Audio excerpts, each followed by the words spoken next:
Hello ભાષાના સૌ પ્રેમીજનો, લગભગ અઠવાડિયા પછી આપણે મળી છીએ. અલંકાર આપણે અગાઉ જોયેલા. હવે છે તો ઘણું બધું, પણ કઈ રીતે ટૂંકમાં રજૂ કરવું એમ માનીને હું ફટાફટ આપણા વિષય પર આવું છું. અલંકારના બે પ્રકાર, શબ્દાલંકાર અને અર્થાલંકાર. આપણે અત્યાર સુધી શબ્દાલંકાર જ જોઈએ છીએ, જેનામાં માત્ર શબ્દ મહત્વનો.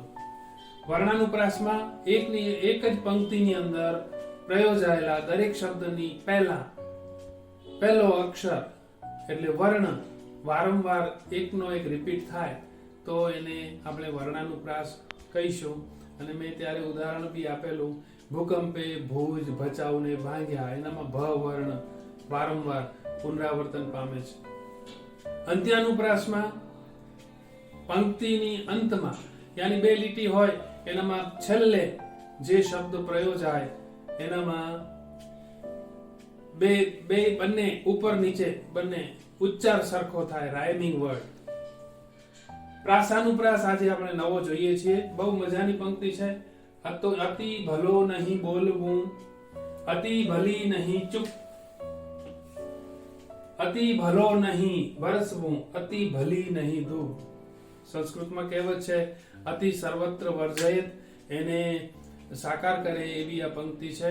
હવે આ પંક્તિમાં વિશેષતા એ છે, આમ તો બે જ લીટી છે, પણ આપણે અહીંયા આપણી સુવિધાના અર્થે 4 લીટી બનાવી છે.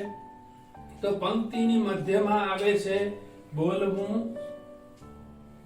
અને આ, અંતમાં ચૂપ અને અહીંયા ધૂપ. એટલે કહેવાનો તાત્પર્ય આપણે સમજાવવાની દ્રષ્ટિએ જોઈએ તો પ્રાસાનુપ્રાસ અલંકારની અંદર પંક્તિની મધ્યમાં અને અંતમાં રાઇમિંગ વર્ડ હશે, એક સરખા ઉચ્ચારવાળા શબ્દો હશે, એને આપણે કહીશું પ્રાસાનુપ્રાસ અલંકાર. એક હજી અલંકાર આપણે જોઈએ, શબ્દાનુપ્રાસ અલંકાર. આ બહુ મજાનો છે. એનામાં એક ઉદાહરણ મને યાદ આવે છે, એનામાં બધા જ ખોટું લખી આવે છે એક્ઝામની અંદર. જવાની તો જવાની છે, અને એ પાછો એ ઉદાહરણ એવું છે કે એ શ્લેષ સમજીને માણસો શ્લેષમાં પણ લખી આવે. એકચ્યુઅલી એવું નથી. જવાની તો જવાની છે, સરખા ઉચ્ચાર. અને આપણે જોઈએ છે શબ્દાલંકાર, એનામાં અર્થ તો કાઢવાનો નથી. હું કેટલાક બીજા ઉદાહરણ એમાં કહું. રે હસી હસીને રડી, ચડી ચડી પડી તું બાકી, હળવે હળવે હળવે હરજી મારે મંદિર આવો. રે નરસિંહ મહેતાનું આ પદ છે. તું તો પરંતુ તાજ નો એ તાજ છે, એ તાજની બે તાજ તું મુમતાજ છે. હવે જો આપણે આમ ચમત્કૃતિ જન્મે એવું, સ્નેહ ઘન કુસુમ વન વિમલ પરિમલ મુખ ગહન. હવે આનામાં હન હન હન હન જે આવે છે ને, એટલું જ મહત્વનું છે. અને આપણે એનો ઉચ્ચાર જોવાનો છે, અને ચમત્કૃતિ જન્મે છે કે નહીં એનામાં અર્થ આપણે કાઢવાનો નથી. એટલે આ બહુ મજાનો અલંકાર છે. હજી એના પછી આપણે એક અલંકાર જોઈશું, પ્રાસ સાંકળી. પ્રાસ સાંકળી અલંકાર છે ને, આમ બહુ મજાનો છે. એનામાં ચમત્કૃતિ તો જન્મે છે. મારી પાસે ઉદાહરણ છે એના. પહેલી લીટીનો છેલ્લો શબ્દ અને બીજી લીટીનો પહેલો શબ્દ. આમ તો લીટી કરવા કરતા એનામાં ગુજરાતીના પાઠ્યપુસ્તકમાં આપણે જોઈએ તો એનામાં કંઈક જુદી વ્યાખ્યા આપી છે. પહેલી લીટીનો છેલ્લો શબ્દ અને બીજી લીટીનો પહેલો શબ્દ, એ રીતે મેચિંગ કરવા માટે એમણે કહ્યું છે. અહીં અલંકારનું નામ છે પ્રાસ સાંકળી. એને આંતરપ્રાસ પણ કહે છે. મહેતાજી આવ્યા તો એ છેલ્લો શબ્દ છે આવ્યા. અને હવે પહેલો શબ્દ છે લાવ્યા, પ્રસાદને કર્યો ઓછવ. ઓછવ યાની ઉત્સવ કર્યો. વિદ્યા ભણ્યો જેહ, મને લાગે છે ભાલણની આ પંક્તિ છે. વિદ્યા ભણ્યો જેહ, તેહ ઘેર વૈભવ રૂડો. તો જેહ અને તેહ મળે છે.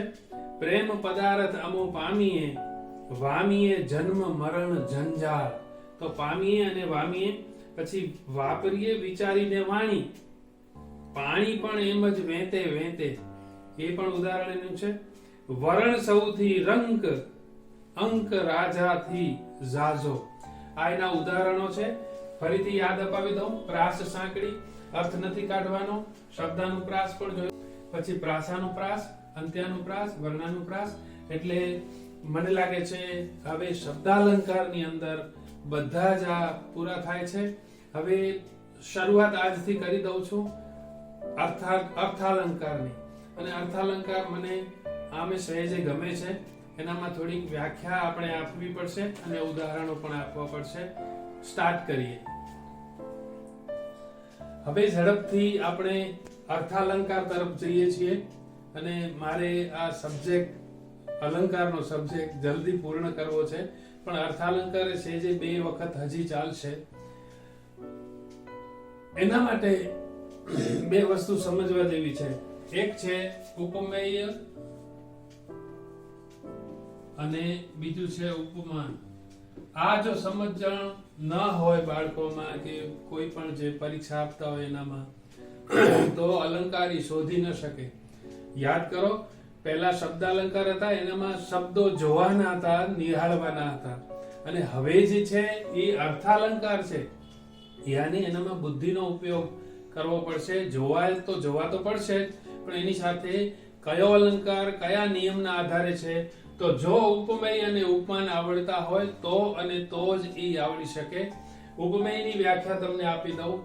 જેની સરખામણી આપણે કરીએ છીએ તે ઉપમેય, અને જેની સાથે સરખામણી કરીએ છીએ તે ઉપમાન. ફરીથી બોલી જાઓ. ઉપમેય અલંકારમાં ઉપમેય આ ઘટક છે, આમ તો એનું તત્વ છે, ભાગ છે. ઉપમેય એટલે જેની સરખામણી થાય છે તે, અને ઉપમાન એટલે જેની સાથે સરખામણી થાય છે તે. અને દાખલા તરીકે ઈલાનું મુખ ચંદ્ર જેવું છે.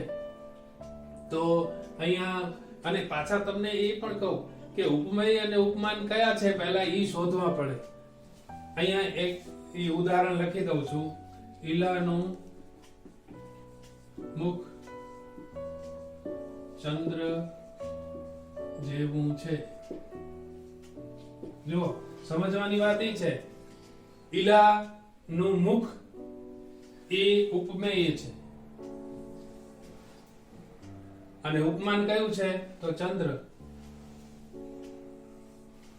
તો ઉપમેય અને ઉપમાન પહેલા શોધતા આવડવા જોઈએ, અને પછી એ સાયુજ્ય પછી એનો સાધારણ ધર્મ કયો નીકળ્યો. આમ તો અલંકાર હવે ચાલુ કરીશું.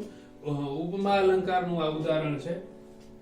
પણ અહીંયા એ શોધતા જો આવડે કે ઉપમેય કયું છે. એક વસ્તુની સ્પષ્ટતા કરી દઉં કે ઉપમેયની કિંમત 1 રૂપિયો હોય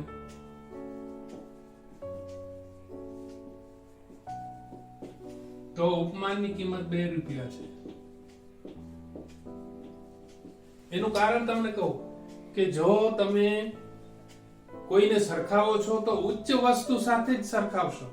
તો અહીંયા ચંદ્ર અને ઈલાનું મુખ તમે ને મેં જોયું નથી, અને કદાચ સુંદર ન બી હોય, કોઈ મજાકમાં બી કહેતો હોય, પણ અહીંયા અલંકારની દ્રષ્ટિએ ચંદ્ર છે એ ઉપમાન છે, અને ઈલાનું મુખ, ઈલા હોય કે રમીલા હોય, ગમે નામ હોય, પણ એનું મુખ આપણે સરખાવીએ છીએ ચંદ્ર સાથે, એટલે એ અહીંયા ઉપમા અલંકાર બને છે.